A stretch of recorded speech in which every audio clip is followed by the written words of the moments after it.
जय श्री राधे कृष्ण। आप सभी का आपके अपने YouTube channel VK Mishra present में बहुत बहुत स्वागत है। आइए आज आप सब सुनेंगे अक्षय तृतीया की कथा।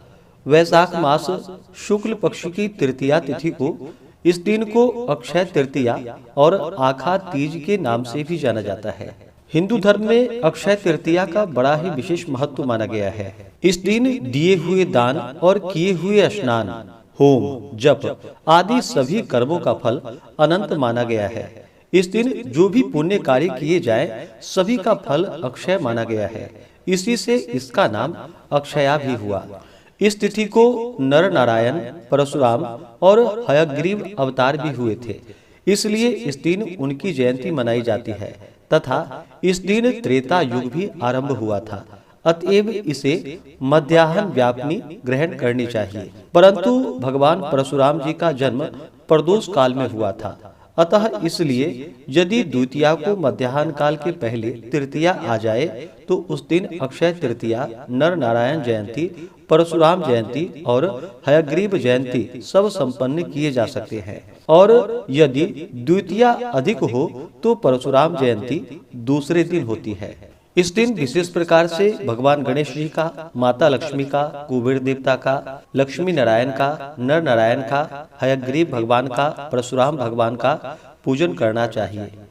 खास करके इस दिन गंगा स्नान का बड़ा ही विशेष महत्व माना गया है। जो मनुष्य अक्षय तृतीया तिथि के दिन गंगा स्नान करते हैं वह निश्चय ही सारे पापों से मुक्त हो जाते हैं। इस दिन सुबह के समय में गंगा स्नान करना चाहिए तथा इस दिन घड़ा, पंखा, चावल, दाल, नमक, घी, चीनी, साग, इमली, फल, वस्त्र और दक्षिणा जो कि ब्राह्मणों को देनी चाहिए, गरीबों को भोजन करानी चाहिए। इस दिन श्री बद्री नारायण जी का चित्र सिंहासन पर विराजमान करके मिश्री और भीगी हुई चने की दाल का भोग लगाना चाहिए।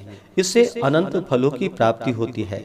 तुलसी दल चढ़ावे उसमें और भगवान की श्रद्धा व भक्ति पूर्वक पूजा करके आरती करे। इससे भगवान विष्णु का विशेष कृपा प्राप्त होता है। इस दिन भगवान का जहाँ तक बन सके षोडशोपचार पूजन करके उन्हें पंचामृत से स्नान करवावे, सुगंधित पुष्पमाला पहनावे और नैवेद्य में नर नारायण के निमित्त सेके हुए जौ या गेहूं का सत्तू, परशुराम जी के निमित्त कोमल ककड़ी और भगवान हयग्रीव के निमित्त भीगी हुई चने की दाल अर्पण करे। बन सके तो उपवास तथा समुद्र स्नान या गंगा स्नान करे और जौ, गेहूं, चने, सत्तू, दही, चावल, ईख के रस और दूध के बने हुए खाद्य पदार्थ, खांड, मावा, मिठाई आदि तथा स्वर्ण एवं जलपूर्ण कलश, धर्मघट, अन्न, सब प्रकार के रस और ग्रीष्म ऋतु के उपयोगी वस्तुओं का दान करे तथा पितृ श्राद्ध करे और ब्राह्मण भोजन करवावे। यह सब करने से जो कि अनंत फलों की प्राप्ति होती है। अक्षय तृतीया की कई प्रकार के कथाएं हैं। जब पांडवों को 13 वर्ष का वनवास हुआ था तो एक बार दुर्वासा ऋषि उनकी कुटिया में पधारे थे। तब द्रौपदी से जो भी बन पड़ा, जितना हुआ उतना उनका श्रद्धा और प्रेम पूर्वक सत्कार किया, जिससे वे काफी प्रसन्न हुए। दुर्वासा ऋषि ने उस दिन द्रौपदी को एक अक्षय पात्र प्रदान किया था। साथ ही उनसे कहा कि आज अक्षय तृतीया है, अतः आज के दिन धरती पर जो भी भगवान श्री हरि विष्णु की विधि विधान से पूजा अर्चना करेगा उनको चने का सत्तू, गुड़, मौसमी फल, वस्त्र, जल से भरा घड़ा तथा दक्षिणा के साथ श्री हरि विष्णु भगवान के निमित्त दान करेगा, उसके घर का भंडार सदैव भरा रहेगा। उसके धन धान्य का कभी भी क्षय नहीं होगा, उसमें अक्षय वृद्धि होगी। पौराणिक कथा के अनुसार एक बार महाराज युधिष्ठिर ने भगवान श्री कृष्ण से पूछा कि हे प्रभु, कृपा करके अक्षय तृतीया का महात्म्य वर्णन कीजिए। इसे सुनने की मेरी बड़ी इच्छा प्रबल है। भगवान श्री कृष्ण बोले कि हे राजन, सुनो, यह परम पुण्यमयी तिथि है। इस दिन दोपहर से पहले स्नान, जप, तप, होम, स्वाध्याय, पितृतर्पण और दानादि करने वाला महाभाग अक्षय पुण्य फल का भागी हो जाता है। इस दिन से सतयुग का भी आरंभ होता है, इसलिए यह युगादि तृतीया के नाम से भी प्रसिद्ध है। हे युधिष्ठिर, प्राचीन काल में एक बहुत निर्धन, सदाचारी और देव ब्राह्मणों में श्रद्धा रखने वाला वैश्य था।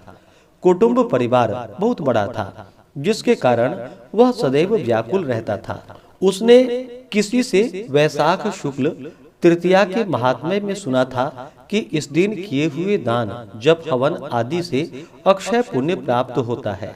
उसने अक्षय तृतीया के दिन प्रातः काल गंगा जी के पावन जल में स्नान करके विधि पूर्वक देवताओं और पितरों का पूजन किया। फिर उसने गोले के लड्डू, पंखा, जल से भरे हुए घड़े, जौ, गेहूं, नमक, सत्तू, दही, चावल, गुड़, स्वर्ण, वस्त्र आदि दिव्य वस्तुओं का भक्ति पूर्वक दान किया। स्त्री के बार बार मना करने तथा कुटुंबी जनों से चिंतित और बुढ़ापे के कारण अनेक रोग से पीड़ित होने पर भी वह अपने धर्म कर्म से विमुख नहीं हुआ। यह सब अक्षय तृतीया का ही पुण्य प्रभाव था। दूसरी कथा के अनुसार प्राचीन काल में एक धर्मदास नामक वैश्य था। धर्मदास अपने परिवार के साथ एक छोटे से गांव में रहता था। वह बहुत ही गरीब था। वह हमेशा अपने परिवार के भरण पोषण के लिए चिंतित रहता था। उसके परिवार में कई सदस्य थे। धर्मदास बहुत धार्मिक प्रवृत्ति का व्यक्ति था। उसका सदाचार तथा देव एवं ब्राह्मणों के प्रति उसकी श्रद्धा अत्यधिक प्रसिद्ध थी। अक्षय तृतीया व्रत के महात्म्य को सुनने के पश्चात उसने अक्षय तृतीया पर्व के आने पर सुबह जल्दी उठकर गंगा में स्नान करके विधि पूर्वक देवी देवताओं की पूजा की।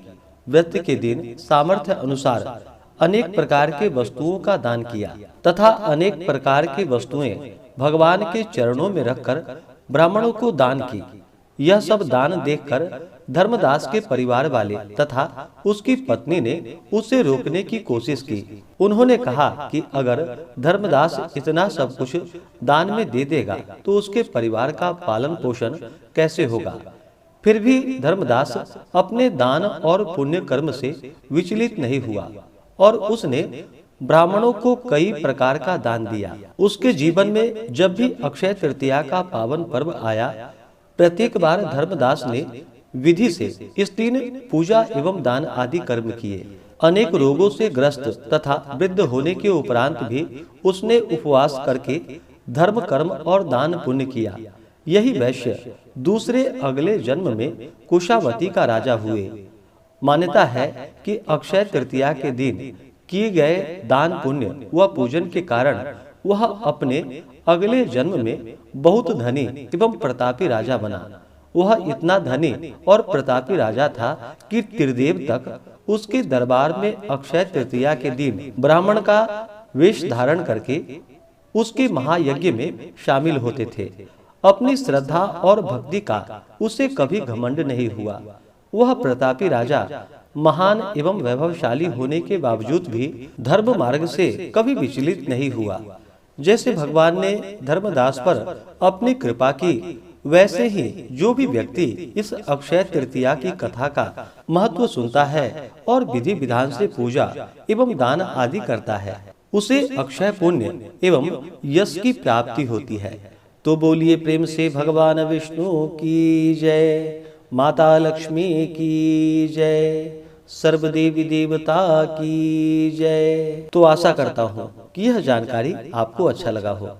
इसी प्रकार से ज्ञानवर्धक जानकारियाँ प्राप्त करते रहने के लिए, व्रत पूजा के बारे में जानने के लिए, कथा को सुनने के लिए चैनल पे अगर आप पहली बार आए हैं तो चैनल को लाल बटन दबा करके सब्सक्राइब करें, साथ में बेल आइकन घंटी को दबाएं ताकि आने वाली वीडियो का नोटिफिकेशन आपको समय से मिलता रहे। वीडियो को लाइक करें, शेयर करें। सुखी रहें और स्वस्थ रहें। जय श्री राधे कृष्ण। धन्यवाद।